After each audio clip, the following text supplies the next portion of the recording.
Found it!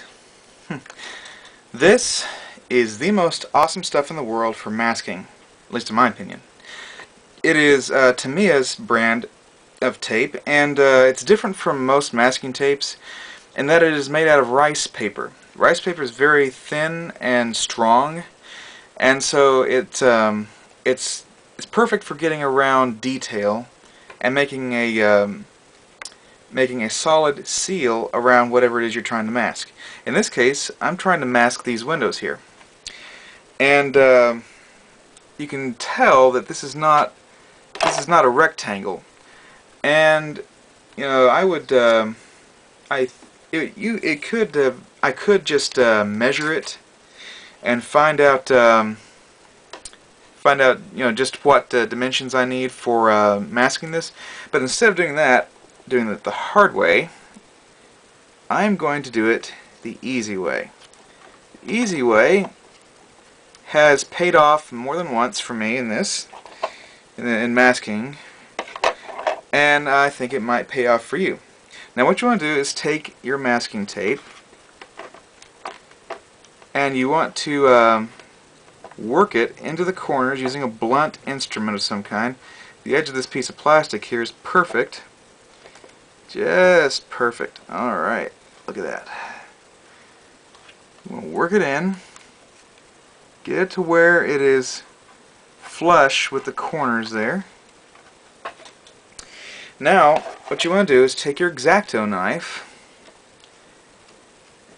puncture the tape, and run it up and down the edge, like so, cutting the masking tape. Now, you might be afraid to do this because it will, there's a chance of slipping. Whoa, that's not working. It has a chance of slipping and damaging your window, but if you apply pressure toward the joint, toward the where the window meets the frame, you will lessen the risk of actually scratching the window with your X-Acto knife. And once that's done, voila! One perfectly masked window. And you can apply this to, just like the method for making windows, you can apply this to any model kit. It works perfectly well for flat windows like this, for curved, oddly shaped windows. Headlights on a car is a good example, because those are very odd shape. You just take your masking tape and you tamp it down. You what is the word? You smooth it around on the over the entire clear surface you're trying to mask, and it's going to have wrinkles in it. But if you have a sharp X-Acto knife, you can actually slice through those quite easily, and it will press the edges. It will press the wrinkle together, and once that's done, you can trim the wrinkle down so that it meets the edge of the tape and doesn't create a shadow in your paintwork.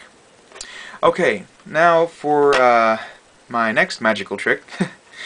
For the last segment of this episode, I'm going to give you a short demonstration on scribing on flat surfaces.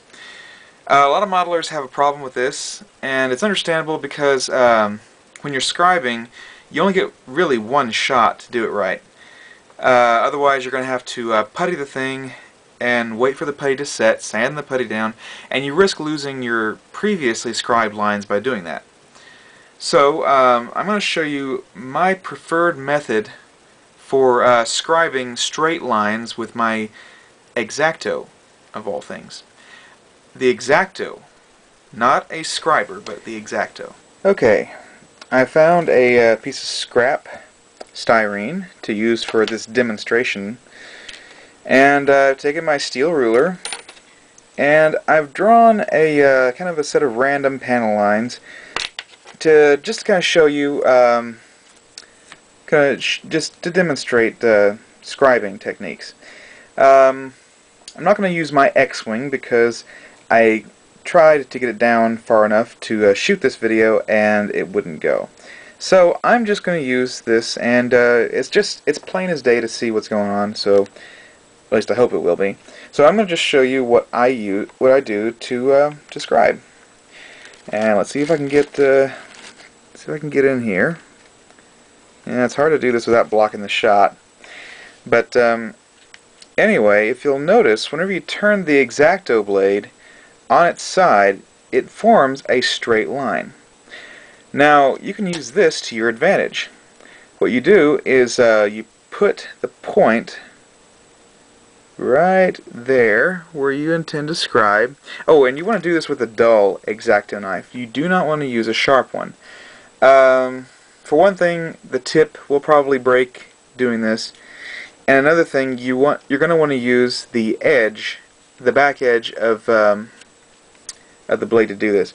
If this will focus, you can look here and see that the tip of this blade has broken off, which is to your advantage in this case if you're scribing with an X-Acto knife, because that actually lessens the chance that your blade will wander.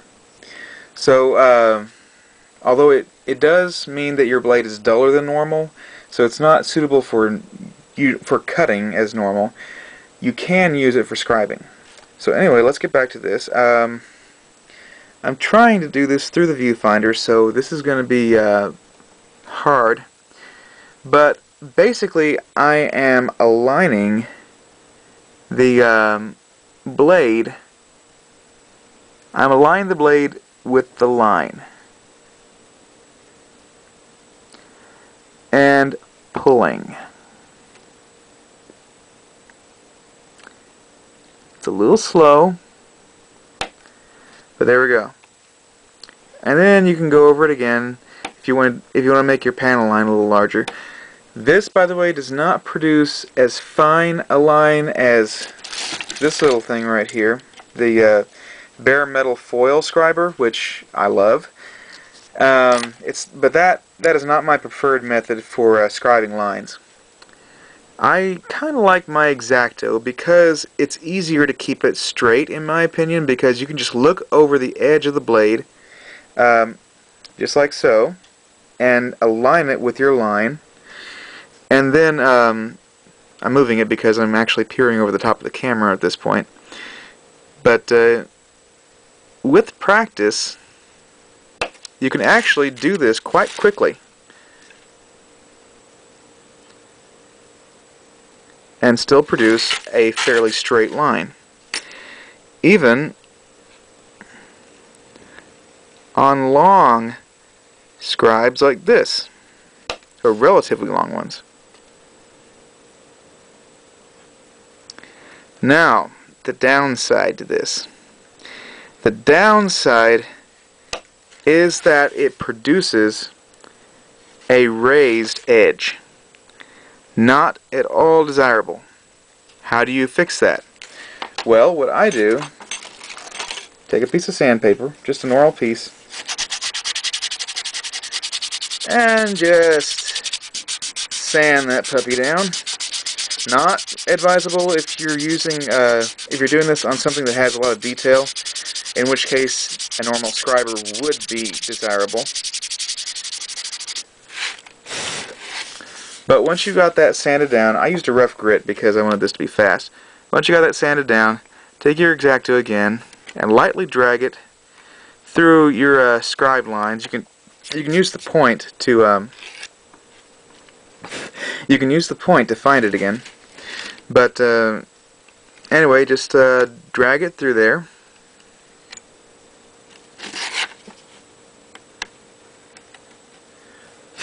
And then once you do, blow away the excess, and there will be a residual amount of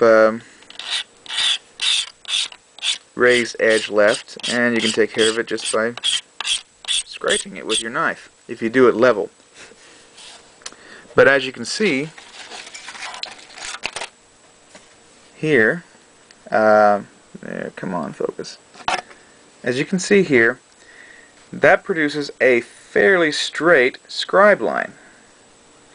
I use this on pretty much every model where I need to have a well, if I need straight lines. Curved lines are another story. I use a compass, like this one right here. I use a compass and plant one end, the needle, in the center of the circle, and then I use the other end to make the circle. Usually, though, I use a different setup. This has a pencil setup in it, but I usually use one where you can actually trade the pencil in for an X-Acto, or for a scriber, or something like that. Actually, Testors, not Testors, but oh, maybe it was Testors, made one that was pretty much an X-Acto shaft with a scriber on the very tip, as though it were a pencil, which is very useful for mounting into a compass like this and doing circular scribes. Now, some examples of scribe jobs that I've done. One example in particular is the A-wing that I built.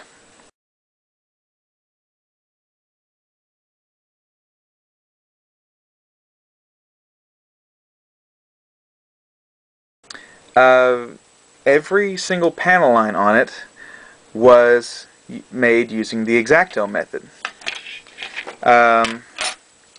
I just basically took my X-Acto and ran it up against the raised panel lines on there, sanded them off, did a little bit of cleanup work like I showed you how to do, and then it was ready for paint. Now, if you want a really good way to clean up the edges, if it's so small that you can't really sand it without just bending the plastic inwards on itself, which will happen if it gets thin enough, just brush some of this stuff on there. Your normal solvent-based glue. Works like a charm every time, and it will dry fairly quickly, enabling you to handle the model. Just make sure it dries before you handle it. Okay, well, that'll about do it for this video. Until next time. Next video, we're going to go back to the TIE Defender.